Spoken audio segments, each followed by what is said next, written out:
మనం గత గత వీడియోలో మనం అకౌంటింగ్ సైకిల్ గురించి మనం విశదంగా మాట్లాడుకున్నాం. Accounting cycle the first process, first chronological order is journalisation. అంటే ఒక డే షీట్లో కానీ ఒక డే బుక్లో కానీ మనం మన day to day activities, finance related activities, that is transactions మనం రికార్డ్ చేస్తాం. కాబట్టి ఏంటంటే ఆ రికార్డింగ్ చేసిన తర్వాతనే మిగతా వ్యవహారాలన్నీ స్టార్ట్ అవుతాయి. Without recording nothing can be generated. గుర్తుపెట్టుకోండి, ఏంటంటే ఏం జరిగిందో చెప్పాలి, ఎలా జరిగిందో, ఎందుకు జరిగిందో అనేది లెడ్జర్ చెబుతుంది. కాబట్టి ఏంటంటే first process is the primary process is the journalization. మరి జర్నలైజేషన్ చేయడానికి is there any rule for it? ఎందుకంటే ఎప్పుడైనా సరే ఒక రీసెర్చ్ వర్క్లో యూనివర్సల్ యాక్సెప్టెన్స్ తోటి మాత్రమే అది బయటకు వస్తుంది అవుట్పుట్. ఎందుకంటే అందరికీ ఆమోదయోగ్యంగా ఉండాలి, అంతేగాని నాకు చేతనైతే నేను, మీకు చేతనైతే మీరు చెప్తున్నట్టు రకరకాల పాలసీస్ విల్ కమ్అవుట్. కాబట్టి ఏంటంటే దీంట్లో రూల్స్ మనం అంతమంది క్లాసిఫికేషన్లో what was told the accounts are mainly classified into 3, that is personal, real and nominal. మరి what are the rules under that అంటే మనకి దీంట్లో డెబిట్ అండ్ క్రెడిట్ అనే 2 పదాలని ఇంట్రొడ్యూస్ చేశారు. ఇట్ ఈస్ అద్భుతం. ఎందుకంటే ఇవాళ మ్యాథ్స్ తీసుకున్నా, సైన్స్ తీసుకున్నా, ఏం తీసుకున్నా కూడా there are so many formulas to get the result. కానీ ఏ మధ్యలో ఎక్కడ ఫార్ములా మిస్ అయినా కూడా అక్కడ ఆగిపోవాల్సిందే, మనం వేరే ముందుకు వెళ్ళడానికి అవకాశం లేదు. కానీ ఇక్కడ చాలా గమ్మత్ ఏంటంటే only 2 words, simple 2 words, that is debit and credit. ఈ డెబిట్ అండ్ క్రెడిట్ వల్ల మీకు కంప్లీట్ మీ యొక్క వ్యవహారం, ఫైనాన్స్ రిలేటెడ్ వ్యవహారం, that is what is called as a transaction can be recorded. ఈ రికార్డింగ్ ఆధారం చేసుకునే మనం వ్యవహారాన్ని నడిపించుకుంటూ పోవాల్సి వస్తుంది. కానీ ఎక్కడ కూడా మీకు జనరల్గా గమ్మత్ ఏంటంటే ఈ రోజు వరకు కూడా how do you understand debit and how do you understand credit అనే పదానికి ఎక్కడ కూడా అర్థం చెప్పుండలేదు. గుర్తుపెట్టుకోండి, మీ బుక్స్ తిరగండి ఇప్పుడు కావాలంటే. అంటే debit is nothing but left hand side and credit is nothing but right hand side అన్నారు. అంటే డెబిట్ క్రెడిట్కి లెఫ్ట్ రైట్ అయినా దానికి ఒక మీనింగ్ అంటూ లేదా అని నేను కూడా ఆలోచించాను. కానీ నాకు తెలుసున్న విధంగా నేను మీకు ఎక్స్ప్లెయిన్ చేస్తాను. It is a layman policy. ఎందుకంటే ఒకటి గుర్తుపెట్టుకోండి, లేమ్యాన్ పాలసీ నేను డబుల్ ఎంట్రీ సిస్టమ్ తోటి సింక్రనైజ్ చేస్తాను ఇప్పుడు నేను. అయితే ఏంటంటే మీకు డబ్బు రాకడా పోకడా, డబ్బు రావడం ఎలా జరిగింది, అది పోవడం ఎలా జరిగింది, వచ్చిన దాంట్లో నుంచి పోగా మిగిలింది బ్యాలెన్స్. కాబట్టి ఏంటంటే దీంట్లో మనం తెలుసుకోవాల్సింది ఏంటంటే రావడానికి without a source nothing will be started. సోర్స్లో కూడా ఎలా ఉంది, మీరు మామూలుగా అంటే నేను ఈ పదం ఎప్పుడు వాడుతున్నానంటే it is you cannot find nowhere in any books. మీరు ఎక్కడ కూడా ఈ పదం మీరు వాడలేరు, చూడలేరు కూడా. అంటే మీకు అండర్స్టాండ్ అవడం గురించి నేను డెబిట్ క్రెడిట్ మీనింగ్ చెప్పడానికి నా ప్రయత్నం ఇది. అయితే సోర్స్, యూటిలైజేషన్,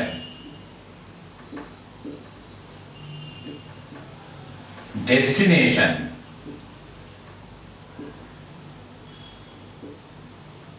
ఈ 3 గుర్తుపెట్టుకోండి చాలు.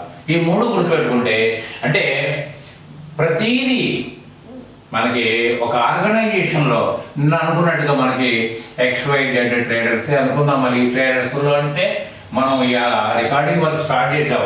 దాంట్లో how the fund was received by the organisation అని కనుక మనం ప్రశ్నించుకున్నట్టయితే ఫస్ట్ క్యాపిటల్, రెండోది లోన్స్, మూడోది కరెంట్ లయబిలిటీస్. ఈ విధంగా మనకి డబ్బులు వస్తాయి. ఈ డబ్బుల్లోంచి మనం how it was utilised, it was utilised to acquire assets.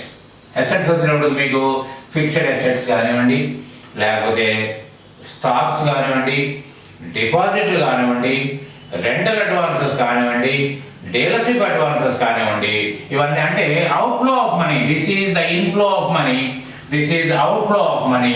The outflow of money, this minus this is equal to the fund, remaining fund is the destination, where it is located, where is the fund.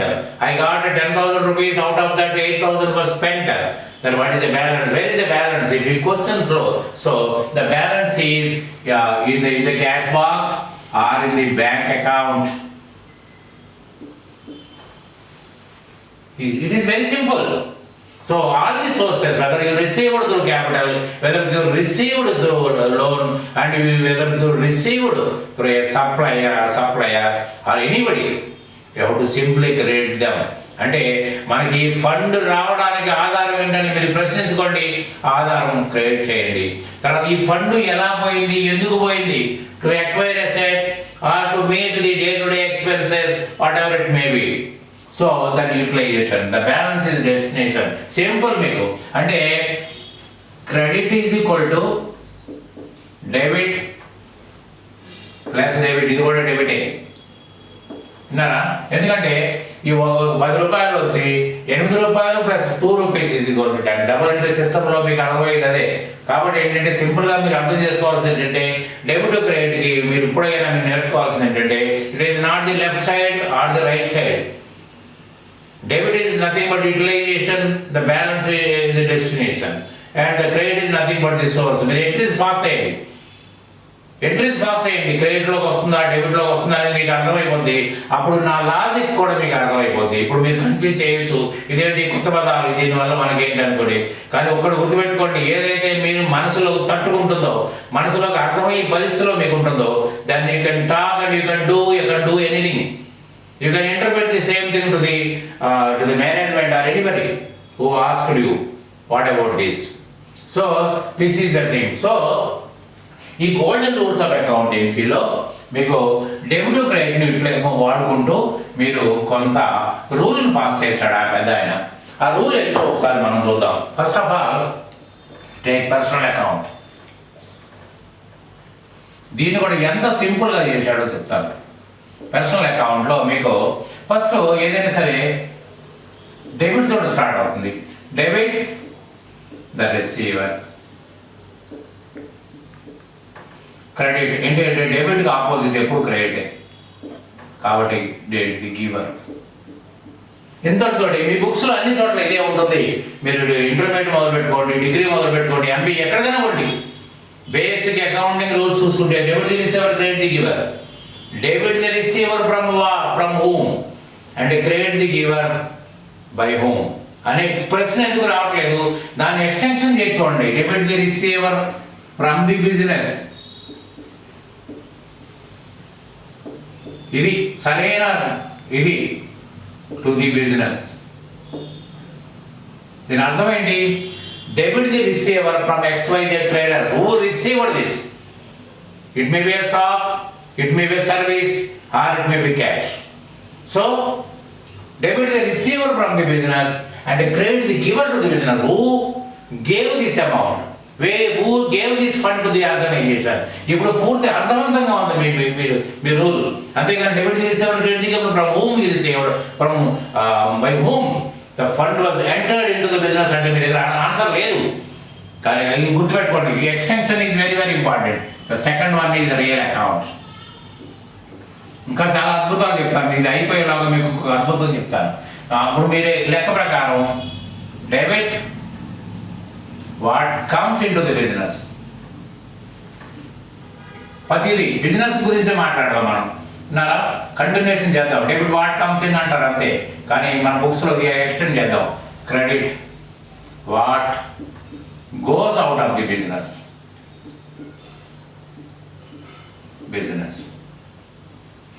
తర్వాత nominal accounts. ముందు ఆయన రాసేసిన తర్వాత I will explain each and everything, every word. Debit all expenses and losses of the business.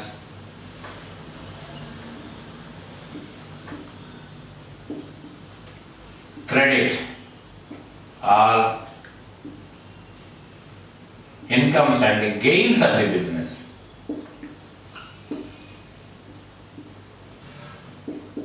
ఇప్పుడు మీకు క్లియర్గా explain చేస్తాను చూడండి. ఇక్కడ చూడండి ఆయన ఎంత సింపుల్గా మీకు నేరేట్ చేశాడో మీకు ఒక్కసారి అర్థమైపోవాలి. డెబిట్కి ఆపోజిట్ ఎప్పుడు క్రెడిటే.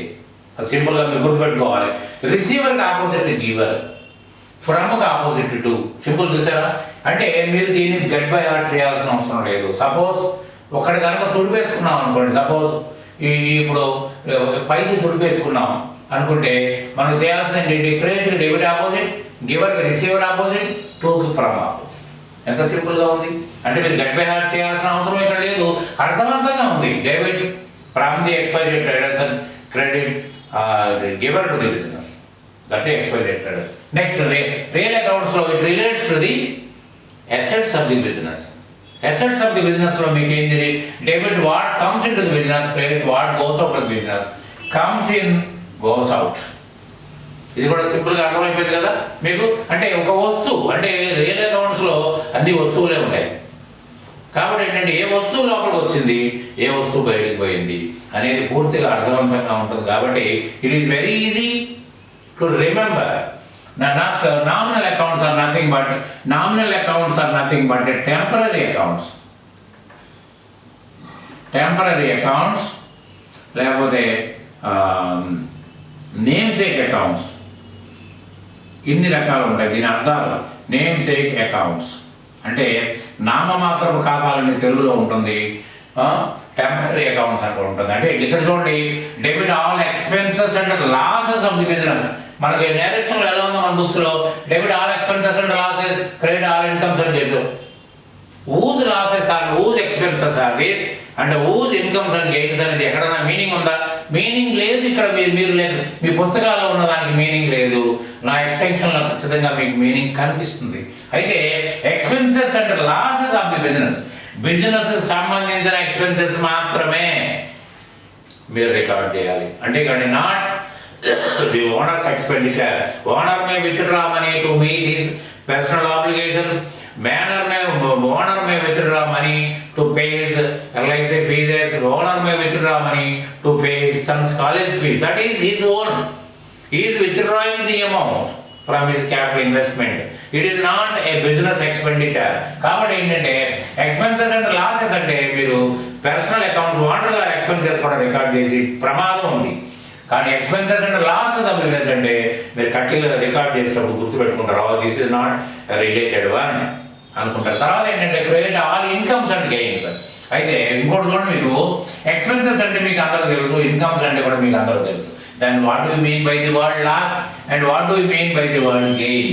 ఇది ఇంపార్టెంట్. ఇక్కడ లాస్ అంటే చాలా మంది చెప్పండి విన్నాను, ఇది ఎండ్ లాస్ అంటే బిజినెస్లో నష్టానికి అమ్మటం కానీ లేకపోతే ఖర్చులు ఎక్కువ ఇది వచ్చేది కాదు. కానీ this is the beginning. Before transacting we are narrating the rules. అసలు ట్రాన్సాక్షనే చేయలేదు ఇక్కడ. చేయనప్పుడు మీకు ఎండ్ లాస్ మీకు ఎలా తెలుస్తుంది? And loss is nothing but the report మనం జనరేట్ చేయడానికి కదా ఈ తిప్పలని పడుతున్నాం. కాబట్టి దట్ ఈస్ నాట్ లాస్. అయితే ఇక్కడ లాస్ అనేది ఏంటంటే మీకు బాగా గుర్తుపెట్టుకోవాల్సింది ఏంటంటే మీ నోట్స్లో కూడా ఉంది, అన్ఫోర్సీన్ అండ్ అన్అవాయిడబుల్ సర్కమ్స్టెన్సెస్లో ఏదైతే జరుగుద్దో అంటే మనకి కంట్రోల్లో లేని, మనం ఊహించండి, మనం కంట్రోల్లో లేనిది ఏదైతే జరిగిందో దాన్ని లాస్ అనాలి. అది ఏంటంటే ఒక యాక్సిడెంట్ అయింది, మనకు తెలియదు, మనకు తెలియకుండా మనకు జరిగిపోయింది, ఆ యాక్సిడెంట్ మనం కంట్రోల్ చేయలేకపోయాం. అట్లనే మనకు ఒక చోట నుంచి ఒక 10,000 రూపాయలు రావాలి. His promise is I will pay on 15th of this month. Today is 1st. Due to financial tightness, I have to either to approach the debtor for the collection or to take a loan to repay the creditors. అప్పుడు ఏమవుతుందంటే, అన్న నాకు డబ్బులు ఇమ్మంటే, అన్న నేను 15వ తారీఖు ఖచ్చితంగా ఇస్తానన్నా, ఇప్పుడు నేను 1వ తారీఖు డబ్బులు ఎక్కడ నుంచి పట్టుకొచ్చేదాన్ని? No, you need not suffer. You take 500 rupees as a discount for the payment and you pay the balance in full settlement అంటాడు. అంటే 500 రూపాయలు తగ్గించుకుని నాకు 10,000 రూపాయలు నేను జమ రాసుకుంటానంటాడు. అప్పుడు ఏమవుతుంది, మీకు 500 రూపాయలు 15వ తారీఖు దాకా ఆగినట్టయితే మీరు అనుకున్న ప్రకారం మీ డబ్బులు మీకు వచ్చేసి ఉంటాయి. కానీ ఇవాళ మీకు స్ట్రింజెన్సీ వల్ల మీరు 500 రూపాయలు అతనికి మీరు వాడికి మీకు అవకాశం ఇచ్చి వాడిని తీసుకోరా బాబు అని బతిమలాడి మీరు తీసుకుంటారు. అంటే ఇది మీరు ఊహించిందా? కాదు. It is an unexpected one, unforeseen one. You cannot avoid this situation. మీరు ఆపుకోలేరు, ఎందుకంటే మీ అవసరం అటువంటిది. అట్లా నేను జస్ట్ ఆపోజిట్ చూసుకున్నట్టయితే ఆ వచ్చే అవతల అతనికి ఏమవుతుంది? అవతల అతనికి నిజంగా ఇది వ్యాపారంలో సంపాదించిన ఆదాయం కాదు. ఇతనికి వచ్చినది ఏంటంటే అనుకోని అవకాశం వల్ల అతను 500 రూపాయలు తగ్గించి తీసుకున్నాడు. This 500 will be treated as discount received, discount allowed. అట్లనే డిప్రిసియేషన్స్ కానివ్వండి, ఏమైనా కానివ్వండి. So all these things will come under this. Gain వచ్చినప్పటికి ఇన్సెంటివ్స్ కానీ, బ్రోకరేజెస్ కానీ, everything will come. Interest on capital కానీ, ఇంట్రెస్ట్ ఆన్ డిపాజిట్లు కానీ, ఇవన్నీ కానీ దీంట్లోకి వస్తాయి. సో ఈ విధంగా మీకు కంప్లీట్ అకౌంటింగ్ యొక్క రోలు మీకు ఈ క్లాస్ అయిపోయే లోపు మీరు నిజట్లో కూడా దీని గురించి చెప్పగలగాలి, ఎక్స్ప్లెయిన్ చేయగలగాలి. అప్పుడు మాత్రం ఏంటంటే గోల్డెన్ రూల్స్ ఆఫ్ అకౌంటెన్సీ అనే పదం ఎంత గొప్ప పదం అంటే, గోల్డ్కి ఎప్పుడు కూడా చూడండి, మా రోజుల్లో 300 రూపాయలు ధర ఉండేది, ఇవాళ 35,000 36,000 రూపాయలు అయిపోయింది. అంటే ఆ రోజుకి ఈ రోజుకి బంగారం యొక్క అవసరం పెరిగింది, బంగారం యొక్క వన్నె పెరిగింది. అట్లనే ఆ రోజున 500 years ముందు స్టార్ట్ చేసి నేరేట్ చేసిన రూల్స్ అండ్ టెర్మినాలజీ కూడా ఈ రోజు మనకు ఉపయోగపడుతుందంటే, అంటే బంగారం యొక్క విలువ ఎంత ఉందో ఇవాళ ఈ రూల్స్ విలువ కూడా అంతే. కాబట్టి ఆయన ఆ రోజున చెప్పిన టైటిల్కి గోల్డెన్ రూల్స్ ఆఫ్ అకౌంటెన్సీకి ఇవాళ ఖచ్చితంగా సూట్ అయింది. అంటే ప్రతి నేను మొదటి క్లాస్లో చెప్పాను, ప్రతి దానికి అర్థం ఉంది. అర్థవంతమైన చదువు చదవండి, ఖచ్చితంగా మీరు అనుకున్న గోల్ రీచ్ అవుతారు. ఇప్పుడు జేఏఓ వంక పెట్టుకుంటున్నారు, కానీ మీరు ఇప్పుడు ఇదే అవకాశంగా చూసుకొని you go in deep to the subject. ఎందుకంటే మీరు ఇలా కంప్యూటర్ వచ్చిందని కంప్యూటర్ వల్ల మనం ఏదో నేర్చుకోవాలంటే కాదు.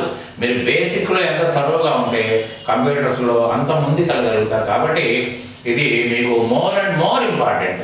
కాబట్టి అది you be careful and show interest in learning the subject. కాబట్టి నేను నెక్స్ట్ టాపిక్ తర్వాత ఏంటంటే ఈ గోల్డెన్ రూల్స్ ఆఫ్ అకౌంటెన్సీలో ఏంటంటే మీకు హిస్టారికల్ మెథడ్ అంటారు దీన్ని. This is what is called as historical method, అంటే ఆర్ ట్రెడిషనల్ మెథడ్ అంటారు. అంటే ట్రెడిషనల్ మెథడ్, హిస్టారికల్ మెథడ్ ఏంటంటే it is history, it is taken into like in the year 1494, that is history, చరిత్రాత్మకమైనది. అటువంటి traditional అంటే ఆనవాయితీ. ఆ రోజున అలా మొదలు పెట్టారు, అదే అనుసరించుకుంటూ పోతారు. ఇది ఆనవాయితీ. మన పండుగలు అలా ఆనవాయితీగా వస్తున్నాం, ఇది కూడా ఆనవాయితీ. సో ప్రతిదానికి ఆప్ట్గా ఉంది మీనింగ్.